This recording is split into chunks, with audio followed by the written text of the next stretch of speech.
Merci d'être avec nous dans ce point de l'actualité. Bonjour à toutes et à tous, bienvenue. 11 nouveaux cas de maladie à coronavirus enregistrés en Côte d'Ivoire. Le nombre de personnes testées positives est de 190, dont 9 guéris et 1 décès. L'annonce a été faite hier par le ministre de la Santé et de l'Hygiène publique, Dr Eugène Akaweli. Point de la situation de la maladie à coronavirus COVID-19 du 1er avril 2020. Le ministère de la Santé et de l'Hygiène publique a enregistré ce mercredi 1er avril 2020 11 nouveaux cas d'infection à COVID-19 sur 166 échantillons testés. Ceci porte à 190 le nombre total de cas confirmés. Ces 11 cas sont localisés dans la ville d'Abidjan et plus précisément à Cocody avec 45%. On note à ce jour 9 cas de guéris sur 190 cas confirmés et un décès sur 190 cas confirmés. Il est important de rappeler que les mesures de prévention restent à ce jour les moyens de lutte contre cette pandémie. Par ailleurs, devant l'apparition des signes tels que la toux, la fièvre et des difficultés respiratoires, veuillez contacter de toute urgence les numéros gratuits suivants: le 143, le 101, le 125 et le 119. Les équipes d'intervention rapide mises en place se rendront auprès de vous. Le ministère de la Santé et de l'Hygiène publique renouvelle son appel au respect des mesures de prévention individuelles et collectives qui ont pour but de freiner la propagation de la pandémie. Merci au personnel de la santé pour son engagement et son dévouement. La nouvelle pharmacie de la santé publique PSP explique le plan d'urgence d'approvisionnement des structures sanitaires en équipements médicaux. C'était lors du point presse quotidien du gouvernement sur l'application des mesures arrêtées dans le cadre de l'état d'urgence. Le ministère de la Santé et de la Sécurité était face à la presse. Regardez. C'est une commande de 28 milliards de francs CFA d'équipements médicaux que l'État a passé auprès des fournisseurs. En attendant la livraison prévue dans un délai maximal de 15 jours, la nouvelle pharmacie de la santé publique s'active. L'entité se donne 10 jours à compter de ce 1er avril pour distribuer sur l'ensemble du territoire national les équipements déjà reçus des donateurs. La nouvelle PSP, en sa qualité de centrale d'achat et de distribution des produits pharmaceutiques, a été instruite par le ministère de la Santé au fin d'assurer la distribution de ces produits pharmaceutiques en urgence. Il s'agit pour nous d'assurer la disponibilité aux centres de santé de référence, c'est-à-dire les CHU, les hôpitaux généraux, et puis les districts sanitaires. Et les districts sanitaires auront en charge ensuite d'assurer cette disponibilité-là, cette distribution auprès des centres de santé et des autres ESPC qui sont sur leur aire sanitaire.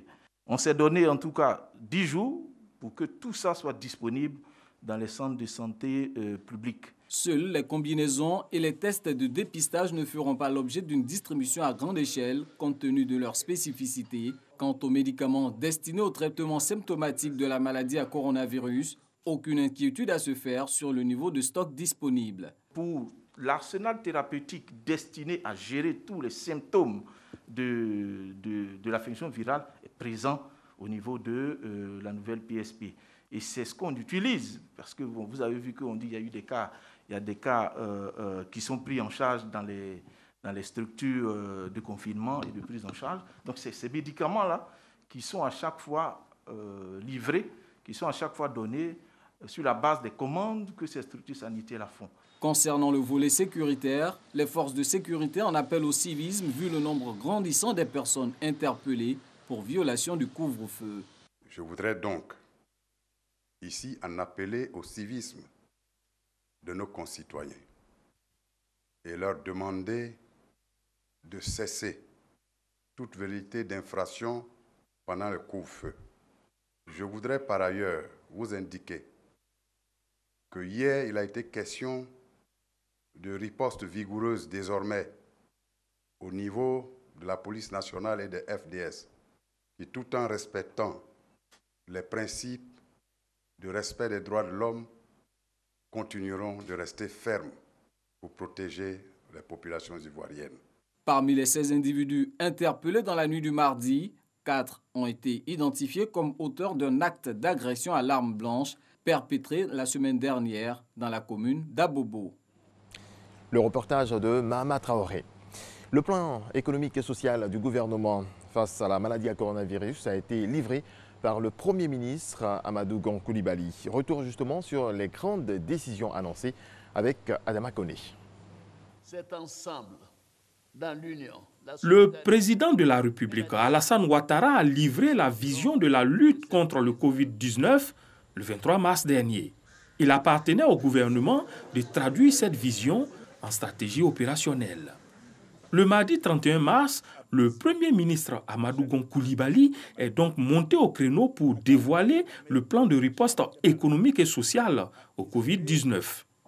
Le diagnostic dressé fait ressortir une baisse considérable de la croissance projetée en 2020, passant de 7,2% à 3,6%. Estimation d'ailleurs valable que si la pandémie est maîtrisée en fin juin prochain.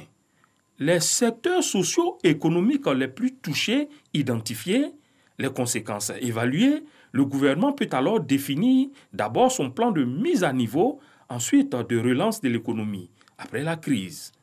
Un plan qui s'appuie sur 3 piliers. D'abord, le soutien aux entreprises avec une batterie de mesures visant à soulager leur trésorerie. Morceau choisi, remboursement des crédits de TVA en 2 semaines, paiement de la dette intérieure malgré la crise, report de 3 mois des taxes forfaitaires, suspension des contrôles fiscaux. Ensuite, l'appui à l'économie favorisant le maintien de l'outil de production. Ici, un fonds de soutien au secteur privé de 250 milliards de francs CFA et un fonds spécifique d'appui au secteur informel de 100 milliards de francs CFA sont annoncés. Le secteur agricole n'est pas oublié. Ainsi, les produits de rente, l'EVA, le palmier à huile, le coton, l'anacarde, le café et le cacao seront soutenus à hauteur de 250 milliards de francs CFA. Première illustration, pour la campagne intermédiaire cacao débutant ce 1er avril, le prix a été maintenu à 825 francs CFA le kilogramme. Enfin, le 3e pilier porte sur le social. Il s'agit ici, surtout avec les mesures économiques, de maintenir les emplois. Le gouvernement entend aussi soulager le budget familial avec le décalage du paiement des factures d'électricité et d'eau, avec facilité de paiement. Mieux, les couches facturées au tarif social de l'électricité et de la tranche sociale pour l'eau seront prises en charge. Sans oublier les actions de prévention de toute augmentation anarchique des prix.